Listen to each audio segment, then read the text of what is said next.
क्या एक पिता का श्राप स्वयं महादेव को भी बांध सकता है? यह कथा है उस अंधकार की जो महादेव के त्रिशूल से जन्मा, और उस श्राप की जिसने अनजाने में ही भगवान गणेश के भाग्य को लिख दिया। यह कहानी आरंभ होती है महादेव के दो अनन्य भक्तों माली और सुमाली से। उन्होंने कठोर तपस्या कर महादेव को प्रसन्न किया और अजेयता का वरदान प्राप्त किया। वे महादेव के संरक्षण में थे। इस वरदान के बल पर माली और सुमाली ने देवलोक को चुनौती दे दी। तब देवताओं के तेज के प्रतीक सूर्यदेव ने उन्हें दंड देने का निश्चय किया।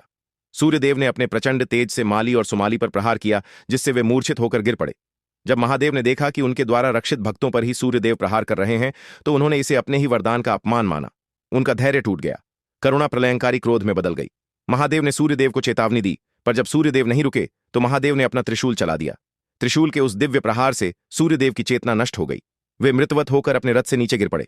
सूर्य के गिरते ही पूरी सृष्टि घोर अंधकार में डूब गई।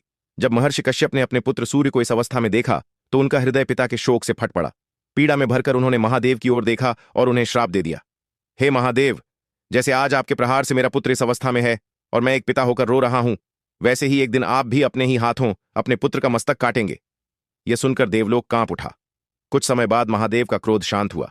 उन्हें अपनी भूल और उस श्राप की भयावहता का बोध हुआ। उन्होंने तुरंत अपनी शक्ति से सूर्यदेव को पुनः जीवित कर दिया और सृष्टि में फिर से प्रकाश लौट आया। लेकिन महर्षि कश्यप का श्राप व्यर्थ नहीं हो सकता था।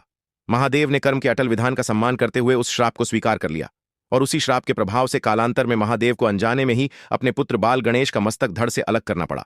संदेश यह कथा हमें सिखाती है कि कर्म का विधान इतना अटल है कि जब स्वयं महादेव भी क्रोध में उसे भंग करते हैं तो उसका परिणाम उन्हें भी भोगना पड़ता है। यही महादेव की महानता है। वे कर्म के विधान का भी सम्मान करते हैं।